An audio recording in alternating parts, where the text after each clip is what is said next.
Hi everyone, it's A Ticket to Christ. Thank you for tuning back in. We are talking about trusting God when life caves in. And I find that a lot of times people say they trust God, we trust God. And it's easy to say it with words. It's easy to say it in the good times. It's even easy to say it when there's a crisis, but it's not a catastrophe. Like, it's a crisis, but you're handling it. But when it's that your whole world falls in, that everything around you collapses and no one is there with you, standing by your side. Friends aren't there. People who you would have expected would have called, reached out. They don't reach out. They don't call at all, And even family, becoming chaotic around you. And those are the times in which you can see for sure where your faith and trust is, who you look to, who's your strength. And so we're looking at just some, examples of people who had faith. We're in 2 Kings chapter 4, starting from verse 8. And it fell on a day that Elijah passed to Shunammite, where was a great woman, and she constrained him to eat bread. And so it was that as oft as he passed by, he turned in thither to eat bread. And she said unto her husband, Behold, now I perceive that this is an holy man of God, which passes by us continually. Let us make a little chamber, I pray thee, on the wall, and let us set for him there a bed, and a table, and a stool, and a candlestick. And it shall be, when he cometh to us, that he shall turn in thither. And it fell on a day that he came thither, and turned into the chamber, and lay there. And he said to Gehazi his servant, Call this Shunammite. And when he had called her, she stood before him. And he said unto her, Say now unto her, Behold, thou hast been careful for us with all this care. What is to be done for thee? Wouldst thou be spoken for to the king, or to the captain of the host? And she answered, I dwell among mine own people. And he said, What then is to be done for thee? And Gehazi answered, Verily, she has no child, and her husband is old. And he said, Call her. And when he had called her, she stood in the door. And he said, About this season, according to the time of life, thou shalt embrace a son. And she said, Nay, my lord, thou man of God, do not lie unto thine handmaid. Bear with me as I turn this page, this rather thin page. This always happens when you got to turn a page, it sticks together. Oh, bear with me. Okay, here we go. Verse 17, and the woman conceived and bare a son at that season that Elijah had said unto her, according to the time of life. And when the child was grown, it fell on a day that he went out to the father to the reapers. And he said unto his father, My head, my head. And he said to a lad, Carry him to his mother. And when he had taken him and brought him to his mother, he sat on her knees till noon, and then died. And she went up and laid him on the bed of the man of God, and shut the door upon him, and went out. And she called unto her husband, and said, Send me, I pray thee, one of the young men and one of the asses, that I may run to the man of God and come again. And he said, Wherefore wilt thou go to him today? It is neither new moon nor Sabbath. And she said, It shall be well. Then she saddled the ass, and said to her servant, Drive and go forward. Slack not thy riding for me, except I bid thee. So she went and came unto the man of God to Mount Carmel. And it came to pass, when the man of God saw her far off, he said to Gehazi his servant, Behold, yonder is the Shunammite. Run now, I pray thee, to meet her, and say unto her, Is it well with thee? Is it well with thy husband? Is it well with the child? And she answered, It is well. And when she came to the man of God to the hill, she caught him by the feet. But Gehazi came near to thrust her away, and the man of God said, Let her alone, for her soul is vexed within her. And the Lord hath hid it from me, and hath not told me. Then she said, Did I desire a son of my Lord? Did I not say, Do not deceive me?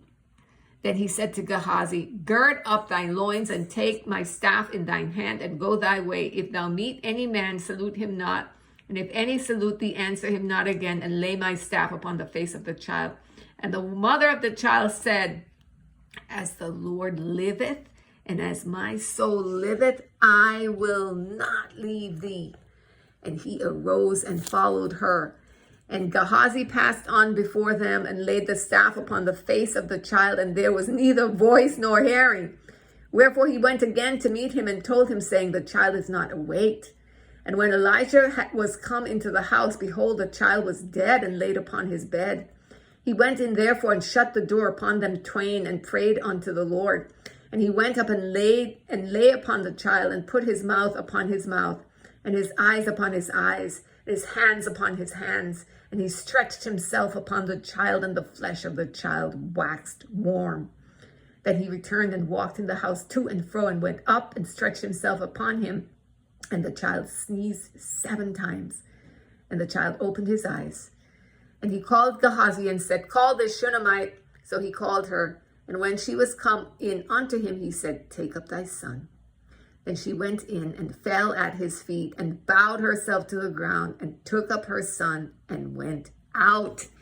And this is an incredible account of a woman a woman of character, and Elisha, the prophet, not Elijah. Now, Elijah was before Elisha. Elijah passed his prophetic mantle on to Elisha.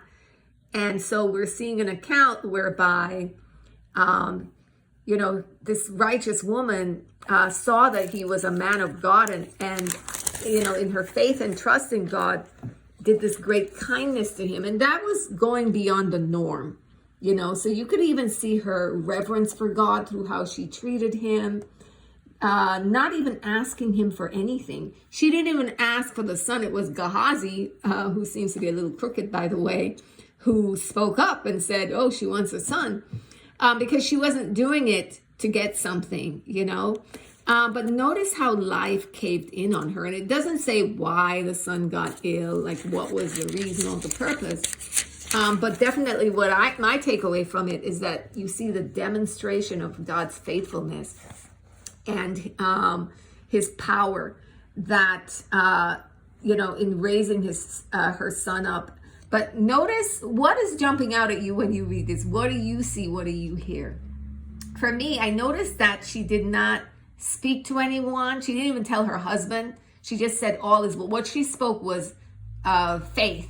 All is well. It shall be well. And then when she ran into a faithless man, which was Gehazi, Elisha's servant, she did not confide in him. She said, it is well. She went straight to the man of God and who was representing God. So she did not settle for anything less. There was no compromise. She went straight to him with what happened. And notice verse 27, it says that the Lord hid it from him. And that was because I'm not quite sure why it was hidden from him, but I think it was because so that he could minister to this woman in person, that it wouldn't go over to Gehazi, or something needed. This woman did a great thing in the eyes of God, and God was going to show her his power and greatness. That's one thing I thought of, in looking at this. Another thing is that Gehazi, she didn't got specific instructions, but when he went to do it, nothing happened. So you see Gehazi's lack of faith got exposed right there and then. It took Elijah himself to come with faith and with a strong faith to raise this man from the dead, right? And she got her son back and she went out. And so we see the power of God in the midst of just incredible distress. And I can't think of anything worse than what happened to this woman. Just how devastating it was, how shattering it was. But you see her resolutely focused on God, ironed in, zeroed in like a bullet, purely on God, on going to the man of God who represented God and really bringing her plea to God. And a lot of times when we're going through this level of deep, deep anguish, you need to be that resolute in your plea with God for mercy, for just seeking him, not compromising, praising him. Powerful weapon is a weapon of praise, and having faith in who he is. She had faith. Verse 23, all is well. Even with her husband, she tell him all is well. That was what she focused in on, the power that she knew that God had, and of course through his servant Elisha. So that is my takeaway from this, beloved. I hope as you study it out, it inspires you, builds your faith, and builds your trust in God, and seeing his power raising this young child from the dead. God loves you so much. Have a great day.